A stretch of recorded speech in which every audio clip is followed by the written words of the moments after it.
The Animal Orchestra by Frida Duplessis. There was once a lion who loved music so much that he decided to put together an animal orchestra. He knew a monkey who played the cymbals. The lion and the monkey had met each other way back when they were in the circus together. One day they escaped, and after a long and dangerous journey, they found themselves back in the African savannah. Home at last. The lion had heard of a moody leopard who played guitar way up in a baobab tree. The proud lion and a nervous monkey set off to recruit the leopard. "Stay behind me," said the lion when they got close, "and let me do the talking." They cautiously approached the leopard and asked him to join the orchestra. The leopard's eyes widened when he saw the monkey. He licked his lips and then replied, "Yeah, I'll join your orchestra." Next on the list was a vulture who supposedly played the violin. She wasn't hard to track down because she always played after a kill to inform the other vultures that table scraps were being served.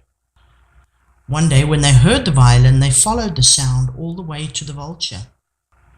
Unlike other vultures, she was elegant and had impeccable table manners. She refused to discuss business while eating, and so the lion and the monkey had to wait patiently for her to finish her meal.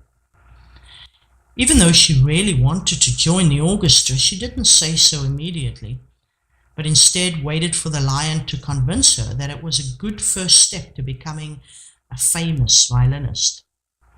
With fame and fortune on her mind, she eagerly agreed to join the group. She also told them about a giraffe with a very long neck who was a flutist by nature. So they set off to find the giraffe with a very long neck who played the flute. They eventually found the giraffe, but unfortunately he was not a flutist. The vulture had misheard the rumors, and what her gossiping friend actually said to her was, "He's a fluke of nature." But she somehow mistook that to be flutist by nature. The giraffe knew they were coming. His long neck enabled him to see very far across the savannah. He liked the idea of being in an orchestra surrounded by animals that could admire his unique appearance, and so he committed to practicing the flute so that he could be in the orchestra. Next on their list was an elephant who could play the trumpet. Rumor had it that she was a terribly bossy sort that liked to charge lions. So a smirking monkey and a very nervous lion set off to recruit one bossy elephant. "Stay behind me," said the monkey as they approached, "and let me do the talking." The monkey broke the ice by telling the elephant a funny joke about a lion and a monkey. The elephant laughed so hard that she blew the monkey off his feet and sent the lion running for cover. "Of course," she said in response to the monkey's request, "I love managing large crowds. I would be honored to join your orchestra as the conductor." Even though it was unusual for an orchestra to be conducted by a female, the lion was not about to argue with a bossy elephant who loved to charge lions, and so he reluctantly agreed. Then they set off to find the lion's frog friend who played the piano. On their way to find the froggy pianist, they came upon a very thin crocodile who begged them to let him join their group. He didn't play any instrument but was desperate. "I can be the lookout. I can cook. I can carry heavy stuff. I'll even clean the bathroom," he said pleadingly. This made the lion realize that he had not thought this whole orchestra thing through properly. All these animals in close proximity to one another. This could go very badly. "I suppose we could use a little security," he thought. "Sure, why not?" he said to the crocodile. "Psst, psst," whispered the monkey in the lion's ear.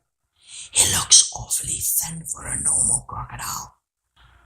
What if he's just really hungry and looking for an easy meal?" "Well, you'll have to keep an eye on him then," said the lion. "Are you kidding me? He'll eat me for breakfast. "You're a lion, you do it," replied the monkey. "Okay, I'll watch him then," offered the lion.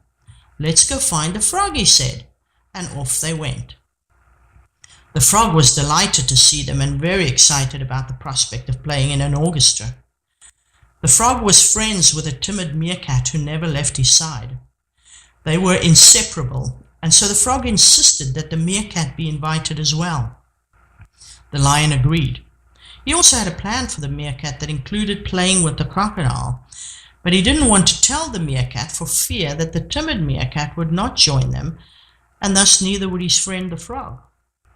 With all the animals recruited, the lion and the monkey returned to get things organized.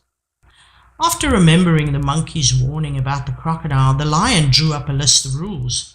They were as follows: no biting allowed, no clawing, no slapping, no stomping on, and no drowning. Bullying is an absolute no-no, and under no circumstances is one member of this orchestra allowed to eat another member. With the rules drawn up and the musicians recruited, they announced the start of rehearsals. At the very first rehearsal, the frog showed up with the meerkat's entire family. The meerkats were carrying the frog's piano.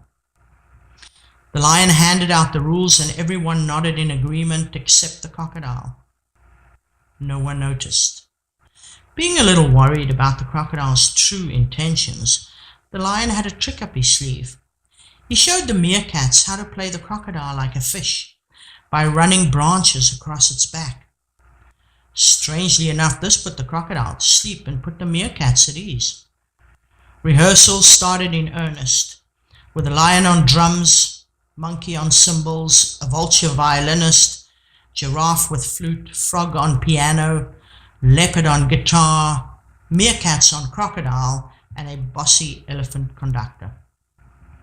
Everything was going smoothly until the conductor accidentally sat on the vulture's violin and flattened it into a violin-shaped pancake. Then the giraffe accidentally swallowed his flute. To make matters worse, many of the meerkats went missing, and so the frog couldn't get his piano to rehearsals anymore. This did not dampen the lion's determination, and so he came up with a plan. Each animal who no longer had an instrument would have to mimic the sound of that instrument. It took a lot of practicing, but eventually it worked out. Well, sort of. And in time, the weird but wonderful sounds of the animal orchestra could be heard across the savannah. This continued for several months, after which fewer and fewer instruments could be heard, until the last one fell silent. It was the strangest thing. Just like the meerkats, the other members started to disappear one after another. Animals all across the savannah started talking and guessing what happened, but nobody really knew.